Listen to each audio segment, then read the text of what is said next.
അല്ലാഹു റബ്ബുന, നമ്മുടെ റബ്ബാണ് അല്ലാഹു. അല്ലാഹു റബ്ബുന. നമുക്ക് പാഠത്തിലേക്ക് കടക്കാം. ബിസ്മില്ലാഹിർ റഹ്മാനിർ റഹീം. അല്ലാഹുവിനെ പറ്റി നാം പഠിച്ചുവല്ലോ. നമ്മള് കഴിഞ്ഞ പാഠത്തില് അല്ലാഹു ആണ് എല്ലാം സൃഷ്ടിച്ചത് എന്ന് നമ്മൾ ഒന്നാമത്തെ പാഠത്തിൽ പഠിച്ചു. അപ്പൊ അല്ലാഹുവിനെ കുറിച്ച് നാം പഠിച്ചുവല്ലോ. അവനെ പറ്റി നമുക്ക് പാടാം. എന്താണ്? അല്ലാ അല്ലാ അല്ലാഹു അല്ലാ അല്ലാ അല്ലാഹു ഫാത്തിറുൽ അർളി അല്ലാഹു ഖാലിഖുൽ ജവ്വി അല്ലാഹു മൻസിലുൽ മാഇ അല്ലാഹു റാസിഖുൽ ഖൽഖി അല്ലാഹു അല്ലാ അല്ലാ അല്ലാഹു റബ്ബി റബ്ബി അല്ലാഹു. എന്താണ് നമുക്ക് ഇതിലൂടെ പറഞ്ഞു തരുന്നത്? അല്ലാ അല്ലാ അല്ലാഹു, എന്റെ റബ്ബേ. ഫാത്തിറുൽ അർളി അല്ലാഹു, ഭൂമിയുടെ സൃഷ്ടാവായ അല്ലാഹുവേ. ഖാലിഖുൽ ജവ്വി, ഈ ഭൂമി, ഈ അന്തരീക്ഷം സൃഷ്ടിച്ച അല്ലാഹുവേ. ഖാലിഖുൽ ജവ്വി, അന്തരീക്ഷത്തിന്റെ സൃഷ്ടാവായ അല്ലാഹുവേ. മൻസിലുൽ മാഇ അല്ലാഹുവേ, എന്താണ്? വെള്ളത്തിന്റെ ഉറവിടം നൽകിയ അല്ലാഹുവേ. റാസിഖുൽ ഖൽഖി,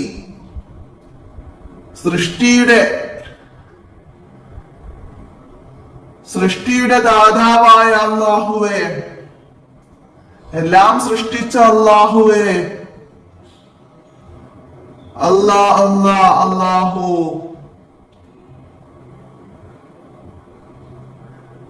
റബ്ബി റബ്ബി അല്ലാഹു, ആരാധനക്കർഹൻ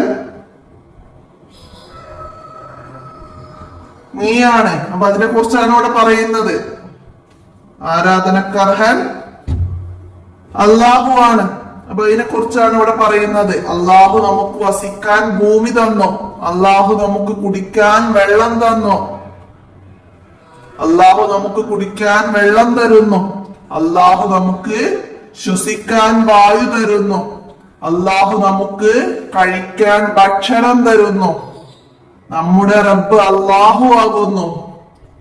അല്ലാഹുവിനെ മാത്രമേ നാം ആരാധിക്കാവൂ. അപ്പൊ എന്താണ്? അല്ലാഹു ആണ് ഈ ഭൂമിയും അതിലുള്ളതെല്ലാം സൃഷ്ടിച്ചത്. നമ്മൾ പഠിച്ച്, നമുക്ക് വസിക്കാൻ ഭൂമിയും, നമുക്ക് കുടിക്കാൻ വെള്ളവും, നമുക്ക് ശ്വസിക്കാൻ വായുവും, നമുക്ക് കഴിക്കാൻ ഭക്ഷണവും ഒക്കെ തന്നവൻ ആരാണ്? അല്ലാഹു ആകുന്നു. അപ്പൊ അല്ലാഹുവിനെ മാത്രമേ നാം ആരാധിക്കാവൂ. നാം ആരെ മാത്രമേ ആരാധിക്കാവൂ? അല്ലാഹുവിനെ മാത്രമേ ആരാധിക്കാവൂ. ആരാധനക്ക് അർഹൻ ആരാണ്? അല്ലാഹു ആണ്. അപ്പൊ ഇതൊക്കെ ഇതിൽ നിന്ന് മനസ്സിലാക്കാം. നമുക്ക് കുടിക്കാൻ വെള്ളം തന്നു ആര്? അല്ലാഹു.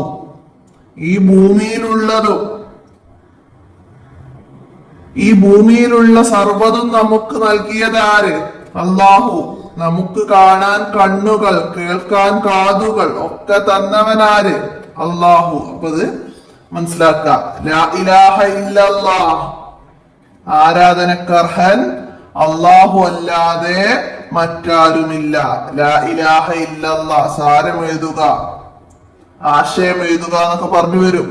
ആരാധനക്കർഹൻ അല്ലാഹു അല്ലാതെ മറ്റാരുമില്ല. അപ്പൊ നമുക്ക് ഇത് തരും. ആരാധനക്കർഹൻ അല്ലാഹു അല്ലാതെ മറ്റാരുമില്ല. ഇതിന്റെ അറബി തെരഞ്ഞെടുത്ത് എഴുതാൻ തരും. നമുക്ക് മറ്റു ഓപ്ഷനിൽ തന്നാല് ലാ ഇലാഹ ഇല്ലല്ലാഹ് എന്നതാണ്. അപ്പൊ അതൊക്കെ നമുക്ക് എഴുതാൻ കഴിയുന്ന രീതിയിൽ മനസ്സിലാക്കി പഠിക്കാം. അപ്പൊ നമ്മള് നമുക്ക് വസിക്കാൻ ഭൂമിയും നമുക്ക് കുടിക്കാൻ വെള്ളവും നമുക്ക് ശ്വസിക്കാൻ വായുവും കഴിക്കാൻ ഭക്ഷണവും ഒക്കെ തന്ന അള്ളാഹു ആണെന്ന് പറഞ്ഞു. അള്ളാഹു നമുക്ക് തന്ന മറ്റു അനുഗ്രഹങ്ങൾ നോക്കൂ. എന്തൊക്കെ മറ്റു അനുഗ്രഹങ്ങളാണ് അള്ളാഹു നമുക്ക് നൽകിയതെന്ന് ഇവിടെ കുറച്ച് കാര്യങ്ങൾ പറയുന്നുണ്ട്. നമുക്ക് നോക്കാം. എന്താണ്? അള്ളാഹു നമുക്ക് കാണാൻ ഇതെന്താണ്? ചിത്രം എന്താണ്? കണ്ണു തന്നു. അള്ളാഹു നമുക്ക് കാണാൻ കണ്ണ് തന്നു. അള്ളാഹു നമുക്ക് കേൾക്കാൻ ചെവി തന്നു. അള്ളാഹു നമുക്ക് സംസാരിക്കാൻ നാവ് തന്നു. അള്ളാഹു നമുക്ക് പിടിക്കാൻ കൈകൾ തന്നു. അള്ളാഹു നമുക്ക് നടക്കാൻ കാലുകൾ തന്നു. ഇനി കൈ എന്ന് എഴുതിയാലും കാല് എന്ന് എഴുതിയാലും മതി. അപ്പൊ ഞാന് ഓട്ടോമാറ്റിക്കായി പറയുന്നതിൽ പറഞ്ഞു പോവുകയാണ്. അപ്പൊ ഇനി ഞാൻ പറയുന്നത് തെറ്റാണെന്ന് പറയണ്ട. നമുക്ക് പിടിക്കാൻ കൈ തന്നു, കൈകൾ തന്നു, രണ്ടും മനസ്സിലാക്കാം. അപ്പൊ അതൊക്കെ നമ്മൾ പറയുന്നതിന്റെ ഒരു ഓട്ടോമാറ്റിക്കലി ആയിട്ട് വരുന്നതാണ്. അപ്പൊ ഞാൻ ഇതിലുള്ള നോക്കി അതുപോലെ വായിക്കുന്നതും നിങ്ങൾക്ക് മനസ്സിലാകുന്ന രീതിയിൽ പറയുന്നതും ഒക്കെ ഉണ്ടാവും. ഇപ്പൊ അള്ളാഹു നമുക്ക് കുടിക്കാൻ വെള്ളം തന്നു എന്ന് ഞാൻ പറയുന്നതും ഈ ബുക്കിൽ തരുന്നത് നമുക്ക് കുടിക്കാൻ വെള്ളം തരുന്നു എന്നാണ്. അപ്പൊ ഞാൻ വായിക്കുന്നതിൽ തെറ്റാണെന്നൊന്നും പറഞ്ഞ് കമന്റ് വരണ്ട. അതൊക്കെ നമ്മൾ നോർമലി ആയിട്ട് നിങ്ങൾക്ക് പറഞ്ഞ് മനസ്സിലാക്കി തരുന്ന രീതിയിൽ പറയാം. എന്റെ അടുത്ത് 2ാം ക്ലാസ്സിലെ ഒരു കുട്ടി ഇവിടെ പഠിക്കാനിരിക്കുന്നുണ്ട്. അപ്പൊ അവരെ പഠിപ്പിക്കുന്ന രീതിയിൽ അവരോട് പറയുകയാണ്. അതാണ് നിങ്ങൾക്ക് നിങ്ങളുടെ മുന്നിലേക്ക് വീഡിയോ ആയിട്ടും വരുന്നത്. അപ്പോ അള്ളാഹു നമുക്ക് കുടിക്കാൻ വെള്ളം തന്നു. അള്ളാഹു നമുക്ക് കാണാൻ കണ്ണ് തന്നു. അപ്പൊ അതൊക്കെ ആ രീതിയിലാണ്. അപ്പൊ ഞാനിവിടെ 4 ഹെഡിങ് ഒക്കെ ഞാൻ വായിക്കും. എന്ത്? അള്ളാഹു നമുക്ക് മറ്റെന്തൊക്കെ അനുഗ്രഹങ്ങളാണ് തന്നത് എന്ന് നോക്കിയാലോ. അപ്പൊ ഇവിടെ എഴുതിയത് എന്താണ്?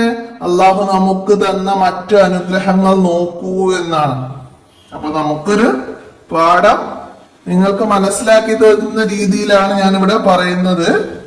അപ്പൊ പാഠഭാഗം നോക്കി അതേപടി വായിക്കുന്നതായി വരൂല. അതൊക്കെ ഒന്ന് മനസ്സിലാക്കണം. ഇനി എന്താണ്? അപ്പൊ ഇവിടുന്ന് നമുക്കൊരു ചോദ്യം പ്രതീക്ഷിക്കാം. എന്ത്? അള്ളാഹു നമുക്ക് നൽകിയ അനുഗ്രഹങ്ങളിൽ നിന്ന് 5 എഴുതാന്നൊക്കെ പറഞ്ഞാൽ നമുക്ക് എഴുതാൻ കഴിയണം. കണ്ണ് തന്നു, കാത് തന്നു, നാവ് തന്നു, കൈകൾ തന്നു, കാലുകൾ തന്നു എന്നൊക്കെ. അപ്പൊ അതൊക്കെ എഴുതി പഠിക്കുക, മനസ്സിലാക്കുക. ഇനി തദ്രിബാത്തിൽ എന്താണ്? പാടി പഠിക്കാൻ ഒരു പാട്ടാണ്. നമ്മൾ ഫസ്റ്റ് പാടിയതുപോലെ എന്താണ്? അല്ലാ അല്ലാ അല്ലാഹു അല്ലാ അല്ലാ അല്ലാഹു നമ്മെ പടച്ചവൻ അല്ലാഹു എല്ലാം തന്നവൻ അല്ലാഹു എല്ലാം കാണും അല്ലാഹു എല്ലാം കേൾക്കും അല്ലാഹു എല്ലാം അറിയും അല്ലാഹു എന്നും ഉള്ളവൻ അല്ലാഹു. അപ്പോ പാട്ടിലൂടെ നമുക്ക് എന്തൊക്കെ പറഞ്ഞെന്നോ? എല്ലാം പടച്ചതും നമ്മെ പടച്ചതും എല്ലാം തന്നവനും എല്ലാം കാണുന്നവനും എല്ലാം കേൾക്കുന്നവനും എല്ലാം അറിയുന്നവനും എല്ലാം ഉള്ളവനും അല്ലാഹു ആണ് എന്ന് നമുക്ക് പാട്ടിലൂടെ മനസ്സിലാക്കി തന്നു. ഇനി ഇവിടെ ചേർത്ത് വായിക്കാനാണ്. നമുക്കത് ചേർത്ത് വായിക്കാം. ഓരോരുത്തരും ഓരോന്ന് വായിക്കാം. എന്താ വായിക്ക? അല്ലാഹു എന്നിവിടെ നടുവിൽ നമുക്ക് തന്നിട്ടുണ്ട്. അപ്പൊ അത് ചേർത്തിട്ട് വേണം ഓരോന്നും വായിക്കാൻ. എന്താണ്? എന്നും ഉള്ളവൻ അല്ലാഹു, എന്നും ഉള്ളവൻ അല്ലാഹു, എല്ലാം കാണുന്നവൻ അല്ലാഹു, എല്ലാം അറിയുന്നവൻ അല്ലാഹു, കുടിക്കാൻ വെള്ളം തരുന്നു അല്ലാഹു, ശ്വസിക്കാൻ വായു തരുന്നു അല്ലാഹു, എല്ലാം കേൾക്കുന്നവൻ അല്ലാഹു. അപ്പൊ ആ രീതിയില് എല്ലാരും വായിക്കുക. അള്ളാഹു എന്നെന്നും ഉള്ളവൻ, ആ രീതിയിലും ആദ്യത്തിൽ അള്ളാഹു ചേർത്തിട്ടും വായിക്കാം. അള്ളാഹു എല്ലാം കാണുന്നവൻ, അള്ളാഹു എല്ലാം അറിയുന്നവൻ, അള്ളാഹു എല്ലാം കേൾക്കുന്നവൻ, അള്ളാഹു ശ്വസിക്കാൻ വായു തരുന്നു, അള്ളാഹു കുടിക്കാൻ വെള്ളം തരുന്നു. ഏത് രീതിയിൽ വായിച്ചാലും അർത്ഥം പൂർണ്ണമാകുന്നതാണ്. അപ്പൊ അത് നന്നായി മനസ്സിലാക്കാം. ഒക്കെ തരുന്നവൻ അള്ളാഹു ആണ്, എല്ലാം സൃഷ്ടിച്ച് പരിപാലിക്കുന്നത് അള്ളാഹു ആണ്, അള്ളാഹു റബ്ബുന. അപ്പൊ അത് മനസ്സിലാക്കുക. അപ്പൊ ഇത്രയാണ് ഈ പാഠത്തിൽ വന്നത്. അപ്പൊ നമുക്ക് ഇതിൽ നിന്ന് എന്ത് ചോദ്യം വന്നാലും എഴുതാൻ കഴിയണം, അല്ലാതെ നമുക്ക് ഇതില് ക്വസ്റ്റ്യൻ ആൻസർ ആയിട്ടില്ല. അപ്പൊ എന്താണ്? എല്ലാം സൃഷ്ടിച്ചത് ആരാണ്? അള്ളാഹു. നമുക്ക് കണ്ടു തന്നത് ആര്? അള്ളാഹു. അള്ളാഹു നമുക്ക് നൽകിയ അനുഗ്രഹങ്ങൾ ഏതൊക്കെ? അപ്പൊ നമുക്ക് എഴുതാൻ കഴിയണം. വായു തന്നു, വെള്ളം തന്നു, ഭക്ഷണം തന്നു, പിന്നെ ഭൂമി തന്നു, കാണാൻ കണ്ണ് തന്നു, കേൾക്കാൻ കാത് തന്നു, സംസാരിക്കാൻ നാവ് തന്നു, പിടിക്കാൻ കൈകൾ തന്നു, നടക്കാൻ കാലുകൾ തന്നു. അങ്ങനെ നമുക്ക് പറയാൻ കഴിയണം. അപ്പൊ എല്ലാരും നന്നായി മനസ്സിലാക്കി പഠിക്കുക. ഇന്നത്തെ വീഡിയോ ഇവിടെ അവസാനിപ്പിക്കുകയാണ്. അടുത്ത പാഠവുമായി അടുത്ത വീഡിയോയിൽ കാണാം. വീഡിയോ നിങ്ങൾ കൂട്ടുകാർക്കൊക്കെ ഷെയർ ചെയ്ത് കൊടുക്കുക. എന്തെങ്കിലും തെറ്റുകളൊക്കെ വരുന്നുണ്ടെങ്കിൽ കമന്റ് ആയിട്ട് അറിയിക്കുക. അപ്പോ ഇന്നത്തെ വീഡിയോ അവസാനിപ്പിക്കുകയാണ്. അസ്സലാമു അലൈക്കും വറഹ്മത്തുള്ളാഹി വബറകാതുഹു.